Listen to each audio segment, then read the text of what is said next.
Welcome to the Civic Brief with Dr. Isaiah Ike Wilson III, where complex issues meet everyday lives. Now, let's begin.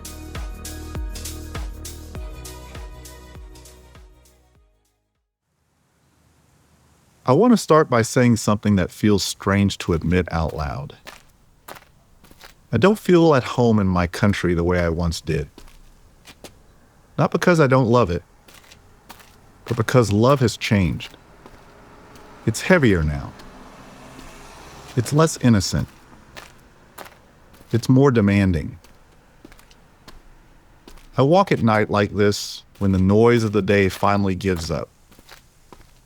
When the country feels less like an argument and more like a presence.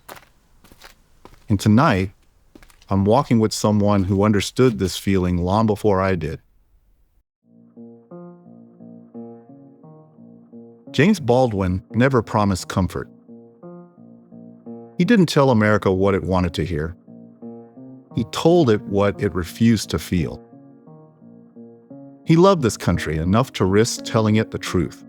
And he paid for that love with exile, loneliness, and clarity. I don't quote Baldwin tonight to borrow his authority. I walk with him because he knew what it meant to belong to a place that did not fully want you. Now, there's a particular kind of exile that doesn't require departure. You can live in the same house, work in the same city, you can pledge allegiance to the same flag, and still feel unclaimed. Not rejected exactly, just unheld. That's the exile Baldwin wrote from. And it's one more Americans are starting to recognize. Not all at once, not dramatically, quietly. Most things don't break us by force. They wear us down by repetition.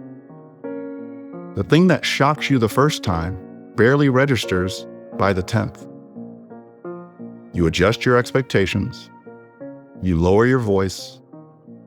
You stop asking certain questions in public. You tell yourself you're not being realistic, mature, practical. Well, Baldwin had a name for this. He called it the moment when people stop feeling what they're doing. When a nation stops feeling, it doesn't just become cruel. It becomes efficient in its cruelties. Baldwin once wrote, and again, I'm not quoting to decorate the current moment. I'm quoting because it still cuts. He wrote, "Love takes off the mask that we fear we cannot live without and know we cannot live within." Now that line is not romantic, but it is a warning. Love without illusion is painful, but illusion without love is lethal. This country has always been better at illusion than at love. And love, real love, demands accountability.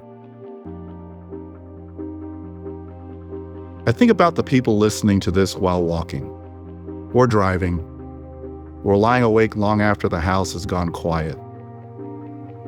People who aren't looking for a fight, just for ground that doesn't keep shifting under their feet. People who still show up, still work, still serve, still build, and quietly wonder when the rules stop feeling mutual. That wondering is not weakness, it's grief. Baldwin never believed America was ignorant. He believed it was evasive. He believed this country knew exactly what it was doing and simply could not bear to feel the cost. So it built stories, myths, lost causes.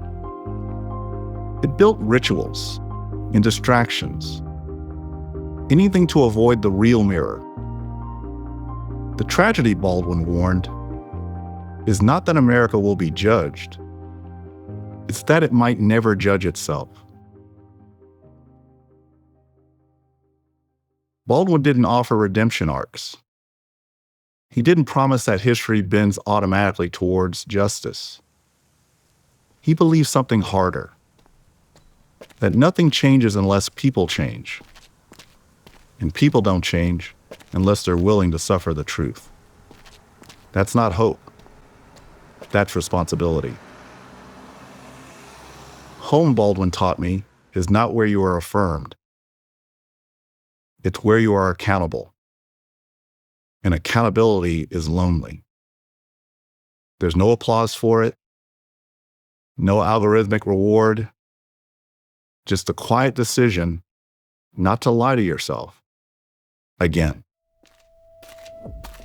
Baldwin once said he loved America more than any other country in the world. And exactly for that reason, he insisted on the right to criticize her perpetually. Not to tear her down, but to keep her from lying to herself. This walk doesn't end with answers, only with a question you carry home. Can we still bear to feel what we're doing to one another, to our institutions? Because if we can't or refuse to, well, then no amount of power will save us. Let's keep walking.